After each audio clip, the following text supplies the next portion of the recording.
C'est la pêche à la morue, bien sûr, qui est le grand commerce, dans le fond, qui est le commerce qui a donné naissance à la région gaspésienne, en fait, qui l'a fait naître, hein, qui est très, très ancien aussi, qui remonte à, si on veut, même à l'époque des Vikings. Dans le fond, les Vikings faisaient déjà la pêche à la morue dans le Golfe à l'époque de leurs établissements à l'an 1000. Fait qu'on est dans cette grande tradition-là du Golfe du Saint-Laurent, où il y a une richesse d'une abondance, si on veut, incroyable. Tous les explorateurs qui vont le visiter vont relever l'importance de la morue. Ici, ça se trouve à être les vestiges de la deuxième plus vieille compagnie du Canada. C'est intéressant parce que la compagnie Charles Robin a été fondée en 1766 et incorporée en 1768. Donc, il y a plus de 250 ans. En fait, c'est à partir de 1763. À partir du moment où la colonie devient britannique, les Jerseyais, dans le fond, l'île de Jersey fait partie de la couronne britannique. Fait que dans le fond, on a toute une nouvelle génération d'entrepreneurs qui décident, en fait, qui essaient de reprendre les anciennes pêcheries françaises puis d'exploiter la morue du Golfe du Saint-Laurent. Encore, le Poutier, ici, c'est l'entrepôt pour les agrès de pêche, le sel, le filet. Si vous regardez nos bâtiments, c'est tous des bâtiments d'origine qui datent des années 1800-1840. C'était vraiment les bâtiments d'autrefois. Bien, moi, ça me fait vraiment chaud au cœur parce que c'est mes ancêtres. C'est mes origines et c'est en parlant de tout ça. Et même quand on entend des gens qui nous racontent, c'est encore... nous, on va chercher des... Il y a des gens qui nous viennent ici et qui disent, ben oui, mon grand-père a travaillé ici. Puis là, ils nous envoient des anecdotes. Alors, pour moi, et tout ce que les gens ont vécu ici, et c'est mes ancêtres. C'est mon monde. Donc, c'est ainsi que j'adore ça. J'adore. Et j'adore découvrir aussi. Bien, on en découvre tous les jours.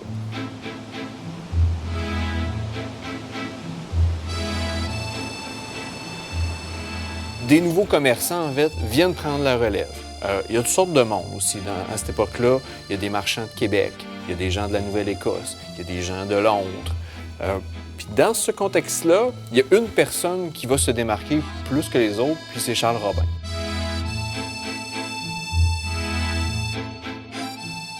Charles Robin, c'est un Jerseyais. En fait, il est né à Saint-Aubin, sur l'île de Jersey, puis il a grandi dans une famille de commerçants. Son père avait un magasin au port de Saint-Aubin, puis à proximité, il y avait des bateaux d'un peu partout dans le monde qui venaient faire déjà du commerce avec le reste de l'Europe. Tout le monde est un peu en train d'essayer de se positionner pour s'accaparer, dans le fond, le commerce de la morue, qui est très, très prospère à l'époque, qui est très profitable. Mais Robin va se démarquer, je dirais, pour plein de raisons. C'est quelqu'un d'extrêmement tenace, en fait, qui va développer aussi un système qui fonctionne très bien avec le crédit aux pêcheurs.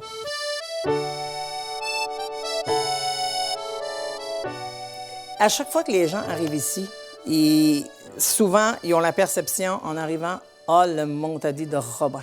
Ah, le Robin, l'exploiteur. » On le dit à nos gens. Oui, il y a eu de l'exploitation. Mais il y a aussi que ces gens-là ont appris aux gens à travailler. Alors moi, je raconte toujours les deux côtés de l'histoire. Il y a un côté blanc, il y a un côté noir. Il y a eu de l'exploitation au niveau que l'enseignement, on n'enseigne rien ici. À l'âge de 12 ans, tu embarques les gens sur le bateau. Alors on garde les jeunes dans l'ignorance. Il n'y a pas d'argent. Alors, puis c'est eux autres qui fixent les prix.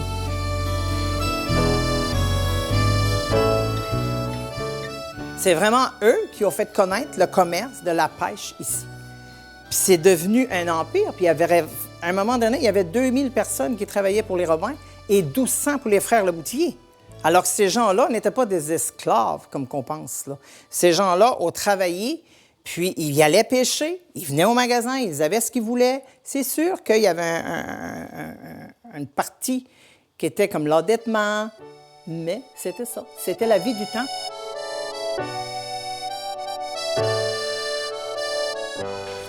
Moi, j'ai tendance à vouloir replacer les choses en contexte au sens où Charles Robin, on est dans la deuxième moitié du 18e siècle. On est dans les débuts, en fait, du capitalisme, là.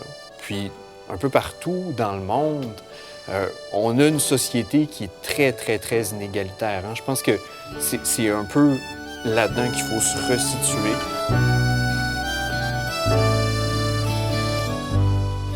Là, vous vous trouvez dans la charpenterie.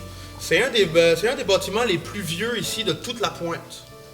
Alors, qu'est-ce que vous faites en ce moment?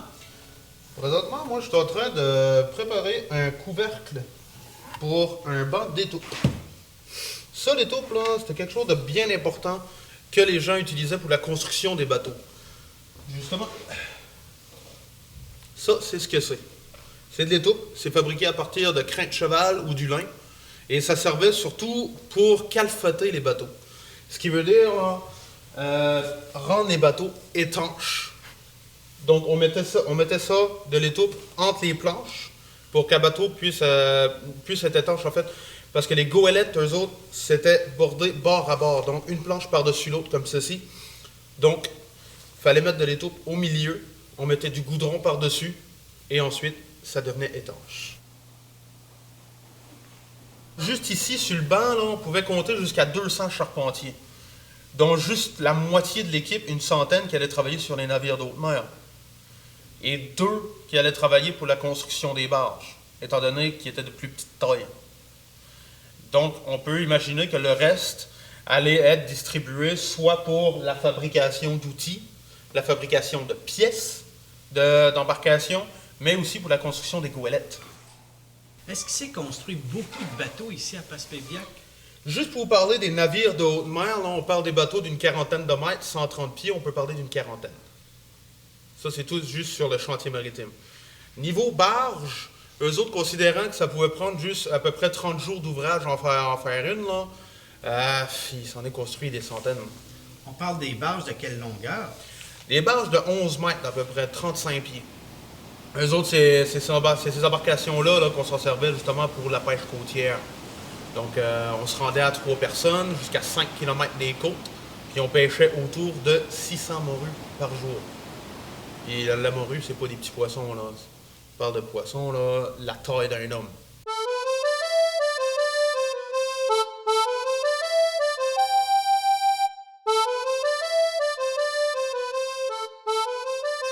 Juste en termes de navires de haute mer, on en a construit une quarantaine. Parce que les autres, ça prenait autour de 2 ans à fabriquer, là. Ça s'est produit, cette période-là, là, de 1792, d'où le premier a été mis à l'eau, qui s'appelait le Fiat, avec un tonnage de 150 tonneaux. Et à tous les 2 ans, 2 ou 3 ans, là, dépendamment de la taille du bateau, là, il y allait toujours en avoir une qui allait être mise à l'eau jusqu'en 1873, où est-ce que le dernier a été mis à l'eau. Là, on parle du Sea Flower, avec un tonnage de 352 tonneaux. Robin contribue à l'établissement de nouvelles populations résidentes et va faire venir aussi de la main-d'œuvre de Jersey. Fait qu'il y a beaucoup, en fait, le peuplement jerseyais de la région est beaucoup en relation avec la présence des compagnies. Fait que beaucoup des ouvriers spécialisés, entre autres, Au niveau de la construction navale, entre autres, c'est beaucoup des Jersey qui vont travailler là-dedans. Tout ce qui est fabrication aussi, par exemple, aussi des tonneaux, tout ce qui est un peu plus spécialisé, on va le faire venir. Évidemment, toute l'administration de la compagnie, les capitaines de bateaux, les marins, c'est tous des gens qui ont été apportés ici puis qui vont s'installer aussi dans la région, qui, dans le fond, vont contribuer à la diversité de la population. À la base, la morue gaspésienne est appréciée pour sa qualité parce que les méthodes de transformation sont vraiment faites de manière artisanale avec beaucoup, beaucoup de soin. On est dans quelque chose qui est long, qui demande du temps, qui demande beaucoup aussi de gens. Fait que ces produits-là d'une grande qualité sont envoyés en Europe. Dans le fond, surtout la Méditerranée. En fait, les grands marchés traditionnels, l'Italie, l'Espagne, puis le Portugal. C'est vraiment les trois grands pays consommateurs de morue. Des pays catholiques, bien sûr, parce qu'à l'époque, la religion catholique restreint la consommation de viande, donc on consomme énormément de poissons dans ces pays-là. En fait, on disait au Portugal, entre autres, qu'il y avait 365 façons d'apprêter la morue là-bas, une pour chaque jour.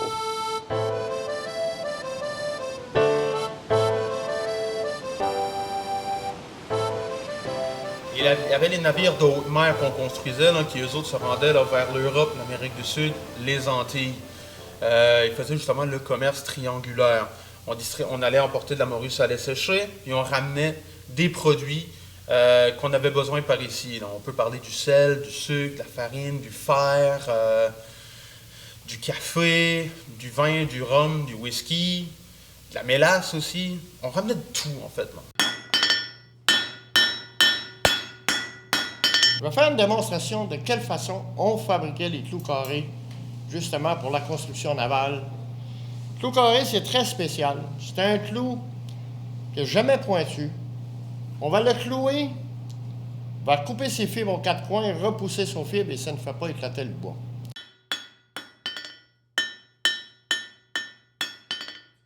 Je tape avec une pression pour fabriquer mon clou. Et quand je relâche la pression qui fait rebondir le marteau. Nos ancêtres appelaient ça le repos du bras. C'était tout simplement pour éviter les tendinés.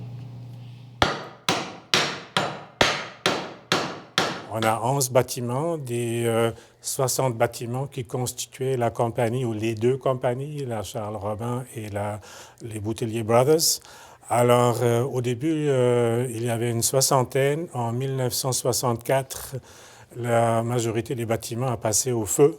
Et depuis ce temps-là, il y a 11 bâtiments qui restent et qui sont à visiter.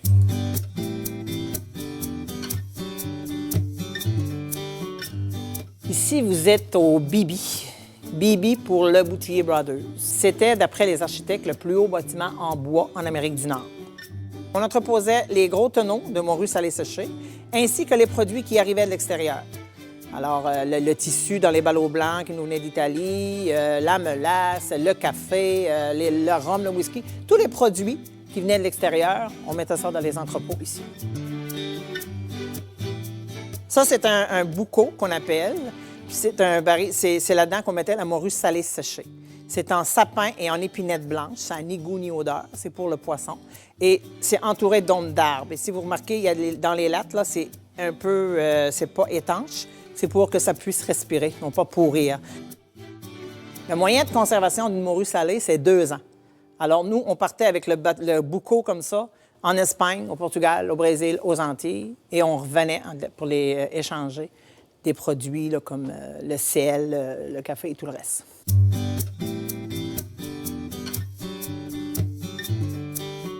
Mais il y avait ici du bois, alors qu'on pouvait construire comme tous ces bâtiments-là, les essences de bois.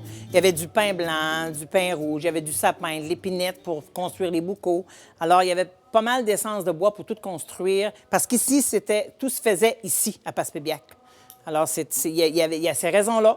Il y a aussi la mer qui était pleine de morue dans le temps. Alors, il y en avait à profusion, il y en avait beaucoup. Il y a aussi le port naturel, qu'on appelle le Barachois. Alors ça, c'est une des raisons. très favorable là, que M. Charles Robin s'est installé ici, ainsi que le vent, le climat.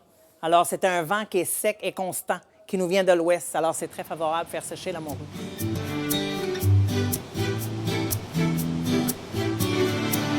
On est situé en plein cœur de la baie des Chaleurs. Puis un point aussi qui est extrêmement important, c'est qu'il n'y a pas beaucoup de population permanente en Gaspésie à cette époque-là, sauf à Bonaventure. Fait que dans le fond, il vient s'installer aussi à proximité de ce groupe-là d'Acadiens qui s'est installé dans les années 1760. Parce que dans le fond, pour faire la pêche, ça nous prend des pêcheurs.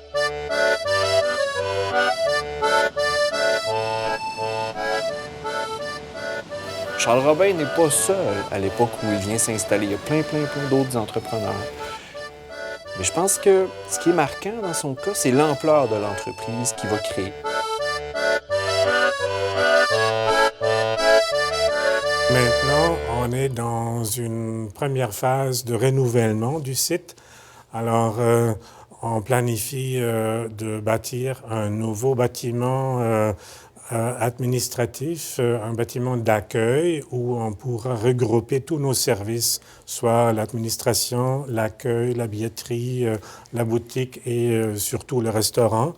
Alors, ça nous permettra à long terme de remettre tous les bâtiments historiques dans leur état d'origine.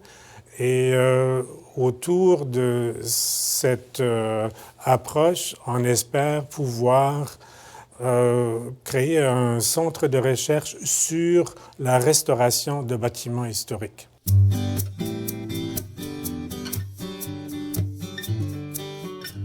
L'avenir est autant dans le tourisme, même si en ce moment il est un peu ralenti, au tourisme, aussi dans la mise en valeur du plus grand ensemble de bâtiments historiques de l'Est du Québec. Alors, il y a encore au centre-ville de Passepébiac les bâtiments des directeurs de la compagnie Charles Robin. Alors, c'est un ensemble extrêmement intéressant du point de vue urbaniste. Ensuite, il y a la vieille ferme de Charles Robin qui est encore en très bon état. Et évidemment, les bâtiments du site historique. Alors, ça fait un ensemble unique au Québec.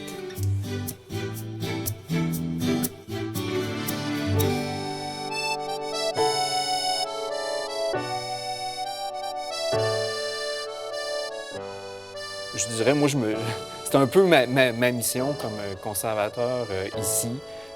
À la fois au niveau des bâtiments, beaucoup de choses encore à explorer puis à comprendre sur la façon dont les bâtiments ont été construits.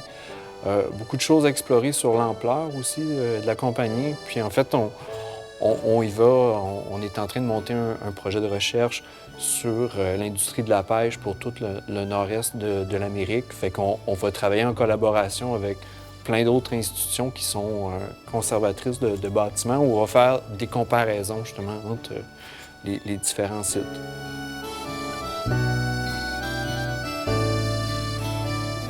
Il y a beaucoup de choses, je pense, encore à découvrir. Beaucoup de nouveaux documents d'archives aussi qui ont émergé dans les dernières années, qu'on a commencé à explorer, mais d'une ampleur folle. Il y a beaucoup de choses que faut qu'on les lise comme il faut, puis il y a encore beaucoup de recherches à faire.